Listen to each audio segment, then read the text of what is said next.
नमस्कार, बघूयात आजचा पहिला प्रकार। आता हा पदार्थ तयार करण्यासाठी 1 वाटी गव्हाचे पीठ घ्यायचे आहे। यामध्ये अर्धा चमचा पांढरे तीळ घालायचे आहे आणि चवीप्रमाणे मीठ घालून घ्यायचे आहे। आता हे पीठ व्यवस्थित छान मिक्स करून घेऊया। पीठ चांगलं मिक्स करून घेतलेलं आहे। आता ज्या वाटीने गव्हाचं पीठ घेतलं होतं त्याच वाटीने बरोबर 1 वाटी इथे आपल्याला वाटाणे घ्यायचे आहे। वाटाणे इथे आपल्याला ताजे आणि फ्रेश वापरायचे आहे। वाटाणे शिजवलेले नाहीये, कच्चेच वाटाणे इथे घेतलेले आहे। यामध्ये 1 इंच आलं आणि 4 ते 5 लसणच्या पाकळ्या घातल्या आणि 3 हिरव्या मिरचीचे काप घालून घेतले। 1 वाटी कोथिंबीर यामध्ये घालायची। पाण्याचा अजिबात वापर न करता या पद्धतीचं अगदी बारीक असे वाटण तयार करून घ्यायचं आहे। आता कढईमध्ये 1 छोटा चमचा तेल गरम करून घेतलं। यामध्ये पाव चमचा हिंग घातला, 1 चमचा जिरं घातलं आणि 1 चमचा बडीशोप घालायची। बडीशोप आणि जिरं 1 ते 2 सेकंद चांगलं तेलावरती परतून घ्यायचं आहे। आता तयार करून घेतलेली वाटाण्यांची पेस्ट आपल्याला यामध्ये घालून घ्यायची आहे। ही पेस्ट 1 ते 2 मिनिटं चांगली तेलावरती आपल्याला परतून घ्यायची आहे। वाटाण्याची पेस्ट मी चांगली परतून घेतलेली आहे। आता यामध्ये आपण काही मसाले घालून घेऊया। पाव चमचा हळदी पावडर घालायची, पाव चमचा गरम मसाला यात घालायचा आहे। आता हा पदार्थ चटपटीत आणि गोड आंबट चवीचा तयार होण्यासाठी 1 चमचा यात साखर घालायची आणि 1 चमचा लिंबाचा रस घालून घ्यायचा आहे। सगळे जिन्नस चांगले मिक्स करून घ्यायचे आहे। आता यामध्ये 1 वाटी गरम करून घेतलेलं पाणी घालायचं आहे आणि व्यवस्थित मिश्रण मिक्स करून घ्यायचं आहे। बघू शकता या पद्धतीने। मंडळी, जर चॅनलवरती नवीन असाल तर चॅनलला सबस्क्राइब करून घ्या आणि शेजारील बेल आयकॉन सुद्धा प्रेस करा, म्हणजे जो व्हिडिओ सगळ्यात आधी चॅनलवरती अपलोड होईल त्याचं नोटिफिकेशन तुम्हाला सगळ्यात आधी मिळेल। आता या मिश्रणावरती झाकण ठेवून मी एक वाफ काढून घेतलेली आहे। आता यामध्ये आपल्याला गव्हाचं पीठ घालून घ्यायचं आहे। पिठामध्ये आधीच आपण मीठ घातलं होतं, त्यामुळे एक्स्ट्रा यामध्ये मीठ घालायचं नाही। पीठ छान आपल्याला अगदी पटापटा मिश्रणामध्ये मिक्स करून घ्यायचं आहे या पद्धतीने आणि याचा असा आपल्याला गोळा हा तयार करून घ्यायचा आहे। मस्तसा घट्टसर इथे हा गोळा आपला तयार झालेला आहे।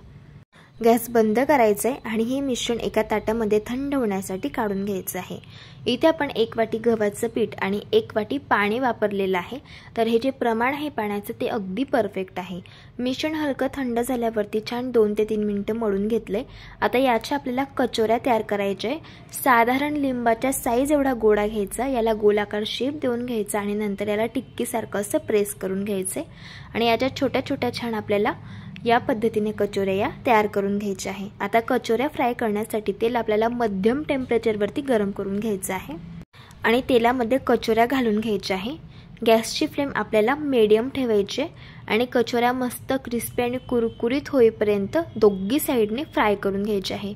कचोऱ्यांची एक साइड फ्राय झाल्यावरती कचोऱ्या उलटून घ्यायच्या आणि दुसऱ्या साइडने देखील यांना फ्राय करून घ्यायचं आहे। इथे मी या कचोऱ्या दोन्ही साइडने क्रिस्पी आणि कुरकुरीत होईपर्यंत फ्राय करून घेतलेले आहे। बघू शकता कचोऱ्या मस्त टम्म देखील फुगलेल्या आहे। आता आपण यांना काढून घेऊया। मस्त अशा गव्हाच्या पिठाच्या क्रिस्पी आणि खुसखुशीत कचोऱ्या तयार झाल्या। याच पद्धतीने मी सगळ्या कचोऱ्या या फ्राय करून घेतलेल्या आहे। अशा कचोऱ्या चवीला अगदी अप्रतिम लागतात। अगदी छान अशा चटपटीत गोड आंबट तिखट चवीच्या तयार होतात आणि लहान मुलांना तर फार जास्त आवडतील इतक्या चविष्ट लागतात। या पद्धतीने एकदा नक्कीच तुम्ही ट्राय करून बघा। प्रकार क्रमांक 2। हा पदार्थ तयार करण्यासाठी पॅन मध्ये आपल्याला 1 वाटी पाणी घालून घ्यायचं आहे। ज्या वाटीने पाणी घेतलं त्याच वाटीने यामध्ये आपल्याला 1 वाटी गूळ घालून घ्यायचा आहे। आता हा गूळ आपल्याला पाण्यामध्ये विरघळून घ्यायचा आहे। गुळाचा पाक बनवायचा नाही, फक्त पाण्यामध्ये गूळ विरघळून घ्यायचा। गूळ पाण्यामध्ये छान विरघळलेला आहे। गॅस बंद करून घ्यायचा आणि हे पाणी आपल्याला पूर्णपणे थंड करून घ्यायचं आहे, नंतर वापरायला सुरुवात करायची आहे। त्यासाठी इथे मी एका परातीमध्ये 2 वाटी गव्हाचं पीठ घेतलेलं आहे। ज्या वाटीने आपण गूळ आणि पाणी घेतलं होतं त्याच वाटीने इथे मी हे पीठ घेतलेलं आहे। आता त्याच वाटीने यामध्ये आपल्याला पाव वाटी बेसन पीठ घालून घ्यायचं आहे। आता यामध्ये 1 चमचा बडीशेपची पावडर घालायची आहे। पाव चमचा आपल्याला सुंठ पावडर यामध्ये घालायची आहे आणि अगदी चिमूटभर मीठ घालायचं आहे। आता या पिठाला मोहन देण्यासाठी पॅन मध्ये आपल्याला 3 छोटे चमचे तूप घालून घ्यायचं आहे। तूप आपल्याला कडकडीत गरम करून घ्यायचं आहे। इथे मी हे तूप कडकडीत गरम करून घेतलेलं आहे। आता हे तूप आपल्याला या पिठामध्ये घालून घ्यायचं आहे। असे या पिठामध्ये मोहन घातल्यामुळे हा पदार्थ अगदी छान खुसखुशीत तयार होतो। आता हे तूप फार गरम आहे, त्यामुळे आपल्याला चमच्याने सुरुवातीला याला मिक्स करून घ्यायचं आहे. नंतर हाताने अशा पद्धतीने आपल्याला हे तूप पूर्ण पिठामध्ये मिक्स करून घ्यायचं आहे. असं हे पीठ पूर्णपणे मिक्स करून घेतल्यानंतर आपल्याला थोडंसं पीठ हातामध्ये घ्यायचं आहे आणि याची अशा पद्धतीची मूठ तयार करून बघायची आहे. अशी पिठाची मूठ बांधली गेली तर समजायचं तुपाचं मोहन पिठामध्ये अगदी परफेक्ट झालं आहे. आता हे गुळाचं पाणी आपल्याला थोडं थोडं या पिठामध्ये घालून घ्यायचं आहे आणि आपल्याला याचा अगदी घट्ट असा गोळा तयार करून घ्यायचा आहे. इथे आज आपण गुळाच्या खुसखुशीत कापण्या बनवणार आहोत. तर कापण्या बनवण्यासाठी आपल्याला हे जे पीठ आहे तर ते छान घट्ट मळून घ्यायचं आहे. जर आपण हे पीठ सैल मळलं तर कापण्या आतून मऊ राहतात आणि त्या छान क्रिस्पी आणि खुसखुशीत होत नाहीत. त्यामुळे हे पीठ जेवढं घट्ट मळता येईल तेवढं घट्ट मळून घ्यायचं. इथे मी हे पीठ घट्ट मळून घेतलेलं आहे आणि आपण गुळ आणि जे पाणी घेतलं होतं ते प्रमाण अगदी परफेक्ट यामध्ये झालेलं आहे. आता हे पीठ आपल्याला 5 मिनिटं रेस्ट करण्यासाठी ठेवायचं आहे. यापेक्षा जास्त पीठ रेस्ट करण्यासाठी ठेवायचं नाही, नाहीतर हे पीठ खूप कडक होतं. 5 मिनिटं झालेले आहे आणि इथे मी हे पीठ रेस्ट करून घेतलेलं आहे. आता पिठाचे आपल्याला मोठे मोठे 3 गोळे अशा पद्धतीने करून घ्यायचे आहे. आता आपण याला लाटून घेऊयात. त्यासाठी इथे मी पोळीपाट घेतला आहे. आपल्याला याची चपाती लाटून घ्यायची आहे. आपण नेहमीप्रमाणे जशी चपाती लाटतो त्यापेक्षा थोडीशी जाडसर आपल्याला ही चपाती लाटून घ्यायची आहे. इथे मी ही चपाती लाटून घेतलेली आहे. आता यावरती आपल्याला खसखस घालून घ्यायची आहे. अशी खसखस घातल्यामुळे कापण्यांना चव खूप छान येते आणि कापण्या दिसायलाही छान दिसतात. आता पुन्हा थोडंसं लाटण्याने यावरती लाटून घ्यायचं आहे, जेणेकरून जी खसखस आहे तर ती पूर्ण चपातीला चिटकून बसेल. दुसऱ्या साइडने देखील आपल्याला खसखस घालून घ्यायची आहे आणि पुन्हा याला थोडंसं लाटण्याला लाटून घ्यायचं आहे. इथे मी चपातीच्या दोघी साइडने छान खसखस लावून घेतलेली आहे. इथे आपली ही चपाती तयार झालेली आहे. तुम्ही याची थिकनेस बघून घ्या. अशा पद्धतीची आपल्याला ठेवायची आहे. अशी आपण चपाती तयार करून घेतो त्यापेक्षा थोडीशी जाडसर आपल्याला ही चपाती ठेवायची आहे. आता लगेच आपण या कापण्या कट करून घेऊयात. इथे मी डायमंड शेपमध्ये कापण्या कट करून घेणार आहे. तुम्ही चौकोनी शेपमध्ये सुद्धा यांना कट करून घेऊ शकता. अशा या कापण्या डायमंड शेपमध्ये कट करून घेतल्यामुळे काजू कतली सारख्या दिसतात आणि दिसायला छान दिसतात. त्यामुळे मी अशा पद्धतीने कट करून घेतल्या. कापण्या कट करून झाल्या आहे. आता मी तुम्हाला यातील एक कापणी दाखवत आहे. तुम्ही बघू शकतात अगदी छान अशी ही कापणी तयार झाली आहे. आता या कापण्या आपल्याला अशा पद्धतीने प्लेटवरती काढून घ्यायच्या आहे आणि लगेच याला तळायला घ्यायचं आहे. त्यासाठी तेल गरम करून घेतलेलं आहे. आता या कापण्या आपल्याला गॅसच्या मीडियम फ्लेमवरती क्रिस्पी आणि कुरकुरीत होईपर्यंत हलक्या गुलाबी रंगावरती फ्राय करून घ्यायच्या आहे. कापण्यांची एक साइड फ्राय झाल्यावरती कापण्या पलटी करून घ्यायच्या आणि दोघी साइडने क्रिस्पी आणि कुरकुरीत होईपर्यंत फ्राय करून घ्यायच्या. इथे मी या कापण्या क्रिस्पी आणि कुरकुरीत होईपर्यंत हलक्या गुलाबी रंगावरती फ्राय करून घेतल्या. आता आपण यांना काढून घेऊया. इथे मी या कापण्या थोड्याशा हलक्या रंगावरती काढून घेत आहे, कारण कापण्या अशा तेलामधून काढल्यानंतर सुद्धा त्यांची कुकिंग प्रोसेस चालूच असते. इथे मी या सर्व कापण्या फ्राय करून घेतलेल्या आहे. तुम्हाला सांगितल्याप्रमाणे कापण्यांची जी कुकिंग प्रोसेस असते ती चालूच असते. त्यामुळे तुम्ही बघू शकतात कापण्यांना रंग थोडासा डार्क आलेला आहे.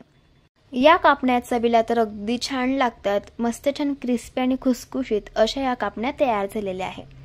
तुम्ही अशा पद्धतीने एकदा ट्राय करून बघा. प्रकार क्रमांक 3. हा पदार्थ तयार करण्यासाठी इथे मी एक मीडियम साईजचा उकळून घेतलेला बटाटा घेतला आणि त्याची साल काढून घेतली. बटाटा पूर्णपणे थंड झाल्यावरती आपल्याला अशा पद्धतीने याला किसून घ्यायचं आहे. आता यामध्ये 1 चमचा आलं लसूणची पेस्ट घालायची आहे. अर्धा चमचा भाजून घेतलेल्या जिऱ्याची पावडर घालूया. अर्धा चमचा धणे पावडर घालायची आहे. अगदी चिमूटभर हिंग घालायचा आहे. हिंगाचा टेस्ट यामध्ये खूप छान लागतो. यामध्ये मी अर्धा चमचा पिझ्झा मसाला घातला आहे. जर नसेल तर नाही घातला तरी चालेल. आणि अर्धा चमचा काळी मिरी पावडर यामध्ये घातली. अगदी चिमूटभर हळद घालायची आहे आणि 1 चमचा लाल तिखट घातलं. तिखट आवडीप्रमाणे कमी जास्त करू शकता. चवीप्रमाणे मीठ घातलं आणि यामध्ये बारीक चिरलेली कोथिंबीर घातली. आता हे सर्व जिन्नस आपल्याला मिक्स करून घ्यायचे आहे. इथे आपली ही स्टफिंग तयार झालेली आहे. इथे आज आपण एकदम चटपटीत पदार्थ बनवत आहोत. तर त्यासाठी इथे मी एका परातीमध्ये 1.5 कप गव्हाचं पीठ घालत आहे. तुम्ही ते मैदा पण वापरू शकता, पण गव्हाच्या पिठामुळे हा पदार्थ चवीला जास्त छान लागतो. यामध्ये पाव चमचा ओवा घातला आणि पाव चमचा हळदी पावडर घालायची आहे. पाव चमचा गरम मसाला घालून घ्यायचा आहे आणि 2 मोठे चमचे यामध्ये तीळ घालून घ्यायचे आहे. आणि चवीप्रमाणे यामध्ये आपल्याला मीठ घालून घ्यायचं आहे। आता हा पदार्थ छान खुसखुशीत तयार व्हावा त्यासाठी यामध्ये 2 छोटे चमचे तेल घालून घ्यायचं आहे। तेल इथे आपल्याला कच्चंच वापरायचं आहे। आता हाताने हे सर्व जिन्नस आपण मिक्स करून घेऊयात। आता यामध्ये पाणी घालायचं आहे आणि याचा आपल्याला अगदी घट्टसर गोळा मळून घ्यायचा आहे। आपण जसं पुरीला पीठ मळून घेतो त्यापेक्षाही थोडंसं घट्टसर आपल्याला हे पीठ मळून घ्यायचं आहे। इथे मी पीठ मळून घेतलेलं आहे। तुम्ही बघू शकतात अगदी घट्ट असं इथे मी हे पीठ मळून घेतलं। जर पीठ असं घट्ट मळलेलं असेल तरच हा पदार्थ अगदी खुसखुशीत आणि कुरकुरीत तयार होतो। आता हा जो पिठाचा गोळा आहे तर याचा आपल्याला एक मोठ्या साईजचा अशा पद्धतीने एक उंडा तयार करून घ्यायचा आहे आणि याला लाटून घ्यायचं आहे। आता याला लाटताना अजिबात पिठाचा वापर करायचा नाही। इथे आपण पीठ घट्ट मळून घेतलं आहे त्यामुळे पिठाची गरज पडतच नाही। जशी आपली रेग्युलर चपाती असते तशाच पद्धतीने त्याच थिकनेसचं याला लाटून घ्यायचं आहे। इथे मी याला लाटून घेतलेलं आहे। आता आपण जी बटाट्याची तयार करून घेतलेली स्टफिंग होती तर ती यावरती आपल्याला लावून घ्यायची आहे। ही स्टफिंग मी चमच्यानेच लावून घेत आहे। हवं तर तुम्ही हाताने सुद्धा हिला पसरवून घेऊ शकता। हा पदार्थ आपण खूप कुरकुरीत, खुसखुशीत आणि चटपटीत बनवत आहोत त्यामुळे हा पदार्थ लहान काय मोठे सुद्धा खूप आवडीने खातील। इथे मी बटाट्याची स्टफिंग छान या चपातीला लावून घेतली। आता या चपातीचा आपल्याला अगदी घट्ट असा रोल तयार करून घ्यायचा आहे। हे बघा इथे मी हा रोल तयार करून घेतलेला आहे। आता आपण याला कट करून घेऊयात।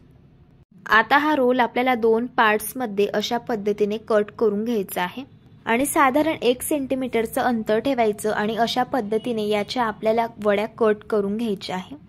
हे बघा इथे मी ही वडी कट करून घेतलेली आहे आणि तुम्ही बघू शकता ही वडी अगदी भाकर वडी सारखी दिसत आहे। अशाच पद्धतीने आपण सर्व वड्या कट करून घेऊयात। हे बघा इथे मी या वड्या कट करून घेतलेल्या आहेत। आता हा पदार्थ जास्त कुरकुरीत तयार होण्यासाठी एका बाउलमध्ये आपल्याला 4 छोटे चमचे गव्हाचं पीठ घ्यायचं आहे। यामध्ये 1 मोठा चमचा पांढरे तीळ घालून घ्यायचे, चिमूटभर हळद घालायची, चवीप्रमाणे मीठ घालायचं। सुरुवातीला हे सर्व जिन्नस मिक्स करून घ्यायचे। आता यामध्ये थोडं पाणी घालून याची आपल्याला पेस्ट तयार करून घ्यायची आहे। तुम्ही याची थिकनेस बघून घ्या, अशा पद्धतीची आपल्याला ठेवायची आहे आणि अशीच आपल्याला अगदी पातळसर याची पेस्ट बनवून घ्यायची आहे। आता या ज्या तयार करून घेतलेल्या वड्या आहेत तर त्या आपल्याला या पेस्टमधून अशा पद्धतीने बुडवून घ्यायच्या आहे आणि तेलामध्ये तळून घ्यायच्या आहे। त्यासाठी इथे मी तेल गरम करून घेतलं। या वड्या अशा पद्धतीने या पेस्टमध्ये बुडवायच्या आणि आपल्याला तेलामध्ये घालून घ्यायच्या आहे। आता या वड्या आपल्याला क्रिस्पी आणि कुरकुरीत होईपर्यंत गॅसच्या मीडियम फ्लेमवरती फ्राय करून घ्यायच्या आहे। वड्या एका साइडने फ्राय झाल्या की वड्या पलटी करून घ्यायच्या आणि दोन्ही साइडने क्रिस्पी आणि कुरकुरीत होईपर्यंत फ्राय करून घ्यायच्या। या वड्या चवीला एवढ्या भन्नाट लागतात। या वड्यांमध्ये तुम्हाला कचोरी, समोसा या दोघांची टेस्ट मिळणार आहे त्यामुळे अगदीच चविष्ट तयार होता। इथे मी या वड्या फ्राय करून घेतल्या। आता आपण यांना काढून घेऊया। तुम्ही बघू शकतात अगदी मस्त अशा क्रिस्पी आणि कुरकुरीत अशा या वड्या तयार झालेल्या आहेत। दिसायला अगदी भाकर वडी सारख्या या वड्या दिसतात आणि चवीलाही अगदी भन्नाट लागतात। तुम्ही हा पदार्थ सकाळच्या नाश्त्यासाठी बनवू शकता। जर मुलांना टिफिन मध्ये भाजी पोळी न्यायची नसेल त्यावेळेस हा पदार्थ तुम्ही त्यांना बनवून देऊ शकता। चवीला अगदी छान लागतो। अशा पद्धतीने एकदा ट्राय करून बघा। प्रकार क्रमांक 4। पदार्थ तयार करण्यासाठी 2 ग्लास मी कढईमध्ये पाणी घालून घेतलं। यामध्ये 1 छोटा लिंबाचा आपल्याला तुकडा घालून घ्यायचा आहे ज्यामुळे आपली जी कढई असते तर ती खराब होत नाही। आता या पाण्याला छान उकळ आल्यानंतर यावरती आपल्याला एक चाळण ठेवायची आहे। यामध्ये आपल्याला काही भाज्या ऍड करून घ्यायच्या आहे। इथे मी 1 वाटी फ्लॉवर यामध्ये घालत आहे, 1 वाटी वाटाणे घालायचे आहे, पाव वाटी गाजर घालायचं आहे आणि अर्धी वाटी यामध्ये आपल्याला बटाटे घालून घ्यायचे आहे। आता या भाज्या आपल्याला व्यवस्थित छान मिक्स करून घ्यायच्या आहे। यावरती झाकण ठेवूयात आणि या भाज्या आपल्याला वाफेवरती अशा पद्धतीने छान शिजवून घ्यायच्या आहेत। इथे मी या भाज्या छान शिजवून घेतलेल्या आहे। आता आपण या भाज्या चेक करून घेऊयात। तुम्ही बघू शकतात अगदी छान मऊ अशा या भाज्या शिजल्या गेलेल्या आहेत। आता आपण गॅस बंद करूयात आणि या भाज्या आपण एका पसरट ताटामध्ये काढून घेऊया। आता या भाज्या आपल्याला छान मॅश करून घ्यायच्या आहे। हे बघा अशा पद्धतीने जेवढं शक्य होईल तेवढं आपल्याला या सर्व भाज्या व्यवस्थित छान बारीक मॅश करून घ्यायच्या आहे। आता याला मी छान मॅश करून घेतलंय। आता यामध्ये आपल्याला 1 वाटी गव्हाचं पीठ घालून घ्यायचं आहे आणि 2 चमचे आपल्याला यात बेसन पीठ घालायचं आहे। हा पदार्थ अगदी छान चटपटीत तयार होण्यासाठी यामध्ये 2 चमचे पावभाजी मसाला घालून घ्यायचा आहे, पाव चमचा चाट मसाला घालायचा आहे, पाव चमचा आमचूर पावडर घालायची आहे, पाव चमचा हळदी पावडर घालूया, अर्धा चमचा लाल तिखट घालायचं आहे, पाव चमचा गरम मसाला घालायचा आहे आणि 1 चमचा कस्तुरी मेथी घालायची आहे, 1 चमचा पांढरे तीळ घालून घ्यायचे, 1 चमचा आलं लसूणची पेस्ट घालूया आणि 1 वाटी बारीक कापून घेतलेली कोथिंबीर घालायची आहे। कोथिंबीर ऐवजी तुम्ही ते पालक किंवा मेथी सुद्धा वापरू शकता। आता चवीप्रमाणे यामध्ये मीठ घालून घ्यायचे आणि हे सर्व जिन्नस सुरुवातीला आपल्याला छान मिक्स करून घ्यायचे आहे। इथे आपण भाज्या शिजवून घेतलेल्या आहेत, त्यामुळे त्यात पाण्याचं मॉइश्चर असतं, त्यामध्ये सुरुवातीला याला छान आपल्याला मिक्स करून घ्यायचं आहे। असं मिक्स करून घेतल्यानंतर यामध्ये अगदी थोडंसं 1 ते 2 टेबलस्पून पाणी घालायचं आहे आणि याचा आपल्याला गोळा तयार करून घ्यायचा आहे। जसं आपण चपातीसाठी पीठ तयार करून घेतो तशाच थिकनेसचं आपल्याला हे पीठ अशा पद्धतीचं तयार करून घ्यायचंय। आता हे पीठ आपलं तयार झालं, यापासून आपल्याला पराठा तयार करून घ्यायचा आहे। ज्या साईजचा तुम्हाला पराठा तयार करायचा असेल त्या साईजचा गोळा हातामध्ये घ्यायचा आणि त्याचा अशा पद्धतीने आपल्याला उंडा तयार करून घ्यायचा आहे। आता आपण याला लाटून घेऊया। आता हा तयार करून घेतलेला उंडा आपल्याला गव्हाच्या पिठामधून अशा पद्धतीने बुडवून घ्यायचा आहे आणि याला आपल्याला लाटून घ्यायचा आहे। इथे आज आपण पावभाजी पराठा तयार करणार आहोत। हा पराठा तर इतका चविष्ट तयार होतो, लहान काय मोठे सुद्धा खूप आवडीने खातील, एवढा मस्त लागतो। आता हा पराठा मी छान लाटून घेतलाय। आता आपण याला भाजून घेऊया, त्यासाठी तवा छान गरम करून घेतलाय। आता हा पराठा तव्यावरती घालायचा आहे। पराठ्याची एक साइड थोडीशी भाजून झाल्यावरती याला पलटी करून घ्यायचंय आणि अशा पद्धतीने यावरती तूप घालायचंय आणि पराठ्याला छान लावून घ्यायचंय। तुपाऐवजी बटरचा वापर सुद्धा तुम्ही करू शकता। एक साइड छान भाजून झाली पराठ्याची, याला पलटी करून घ्यायचं आणि दुसऱ्या बाजूला सुद्धा तूप लावून घ्यायचं आणि मस्त असा दोघी बाजूंनी हा पराठा खरपूस असा भाजून घ्यायचा। इथे मी हा पराठा छान दोघी साइडने छान भाजून घेतलेला आहे। आता आपण याला काढून घेऊया। तयार झाला इथे आपला हा पावभाजी पराठा। चवीला एवढा चविष्ट तयार होतो, जर तुम्ही एकदा बनवला तर प्रत्येक आठवड्याला तुम्ही हा पराठा बनवाल, इतका मस्त बनतो। अशा पद्धतीने तुम्ही एकदा ट्राय करून बघा। प्रकार क्रमांक 5 तयार करण्यासाठी एका बाउलमध्ये 1 वाटी गव्हाचं पीठ घालायचं आहे। त्याच वाटीने यामध्ये पाव वाटी बारीक रवा घालायचा आहे, तुम्ही ते जाड रवा सुद्धा वापरू शकता। आता पोहे खाण्याचे 2 चमचे यामध्ये बेसन पीठ घालून घ्यायचं आहे। 1 चमचा आलं लसूणची पेस्ट घालायची आहे, 1 चमचा हिरव्या मिरचीचा ठेचा घालायचा आहे। तिखट आवडीप्रमाणे तुम्ही कमी जास्त करू शकता। आता यामध्ये आपल्याला अर्धी वाटी बारीक कापून घेतलेला कांदा घालायचा आहे। पाव चमचा हळदी पावडर घालूयात, पाव चमचा गरम मसाला घालूया, अर्धा चमचा जिरं घालायचं आहे आणि चवीप्रमाणे मीठ घालून घेऊयात। आता सगळ्यात शेवटी यामध्ये बारीक कापून घेतलेली कोथिंबीर घालून घ्यायची आहे। आता हे सर्व कोरडे जिन्नस आपण मिक्स करून घेऊयात। यावरून अंदाजा येतो यामध्ये आपल्याला किती पाणी घालण्याची गरज पडणार आहे। आता यामध्ये थोडं थोडं पाणी घालायचं आणि याचा आपल्याला बॅटर तयार करून घ्यायचं आहे। असं थोडं थोडं पाणी घालायचं म्हणजे पिठाच्या गाठी होत नाहीत आणि अगदी स्मूथ असं हे बॅटर तयार होतं। इथे मी बॅटर तयार करून घेतलेलं आहे। जसं आपलं डोस्यांचं बॅटर असतं तशाच पद्धतीचं आपल्याला हे बॅटर ठेवायचं आहे। तुम्ही बघून घ्या, याची थिकनेस अशा पद्धतीची आहे आणि हे बॅटर तयार करण्यासाठी ज्या वाटीने गव्हाचं पीठ घेतलं होतं त्याच वाटीने 2 वाटी पाणी इथे मी वापरलं आहे। आता यावरती झाकण ठेवायचे 5 मिनिटांसाठी आणि हे बॅटर मुरण्यासाठी ठेवायचं आहे। बॅटर मुरत आहे तोपर्यंत आपण या पदार्थासोबत खाण्यासाठी चटपटीत चटणी बनवून घेऊया। मिक्सरच्या भांड्यामध्ये 1 वाटी ओल्या नारळाचे काप घालायचे आहे, 2 चमचे फुटाण्याची डाळ घालायची आहे, 1 इंच आलं आणि 4 ते 5 लसणच्या पाकळ्या घालायच्या, 3 हिरवी मिरची घालायची, तिखट आवडीप्रमाणे तुम्ही कमी जास्त करू शकतात, 1 चमचा लिंबाचा रस घालून घ्यायचा। लिंबाचा रस घातल्यामुळे चटणी छान चटपटीत तयार होते। चवीप्रमाणे मीठ घालायचं आणि 1 वाटी कोथिंबीर घालायची, थोडंसं पाणी घालायचं आणि चटणी आपल्याला अशा पद्धतीने बारीक वाटून घ्यायची आहे। इथे आपली ही चटणी तयार झालेली आहे, पण ही चटणी आणखी चविष्ट तयार होण्यासाठी हिला आपण तडका देऊन घेऊया। त्यासाठी इथे मी एका पॅन मध्ये 2 छोटे चमचे तेल घातलं, तेल कडकडीत गरम करून घेतलं। यामध्ये 1 चमचा मोहरी घातली, मोहरी तडतडल्यानंतर 1 चमचा जिरं घातलं, 4 ते 5 कढीपत्त्याची पानं घातली आणि ही फोडणी छान 1 ते 2 सेकंद तेलावरती परतून घेतली। गरम गरम फोडणी आपल्याला या चटणीवरती घालून घ्यायची आहे आणि चटणी मिक्स करून घ्यायची आहे। तयार झाली इथे आपली ओल्या नारळाची चटपटीत अशी ही चटणी, चवीला अगदी छान लागते। अशी ही खोबऱ्याची चटणी चपातीसोबत, भाकरीसोबत, पराठ्यासोबत आणि डोस्यासोबत खूप छान लागते। आता इथे आपली चटणी तयार झाली आणि इथे आपलं जे बॅटर आहे तर ते सुद्धा चांगलं मुरलं गेलेलं आहे। आता यापासून आपल्याला डोसे तयार करून घ्यायचे आहे। त्यासाठी इथे मी तवा गरम करून घेतला, याला तेल लावून घ्यायचं आहे। आता डोस्याचं 2 पडी बॅटर आपल्याला अशा पद्धतीने या तव्यावरती घालून घ्यायचं आहे आणि डोसा आपल्याला पसरवून घ्यायचा आहे। हा डोसा आपल्याला एका साइडने क्रिस्पी आणि कुरकुरीत होईपर्यंत भाजून घ्यायचा आहे। डोसा एका साइडने भाजत आला की वरची बाजू अशा पद्धतीने याची कोरडी होते। यावरती आपल्याला अशा पद्धतीने तेल लावून घ्यायचं आहे आणि डोस्याच्या कळा देखील आपल्याला अशा पद्धतीने उलथण्याने मोकळ्या करून घ्यायच्या आहे आणि हा डोसा आपल्याला पलटी करून घ्यायचा आहे। बघू शकते छान अशी एका साइडने या डोस्याला जाडी पडलेली आहे। आता डोस्याची दुसरी साइड देखील आपण भाजून घेऊया। इथे मी हा डोसा दोन्ही साइडने छान क्रिस्पी आणि कुरकुरीत होईपर्यंत भाजून घेतलेला आहे। तयार झाला इथे आपल्या चवीला अगदी भन्नाट लागणारा हा गव्हाच्या पिठाचा डोसा। चवीला अगदी छान लागतो आणि मस्त असा जाडेदार तयार होतो।